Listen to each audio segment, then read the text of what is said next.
وابتغ فيما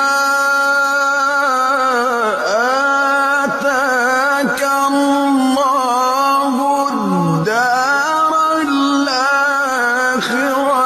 ولا تنس نصيبك من الدنيا وأحسن كما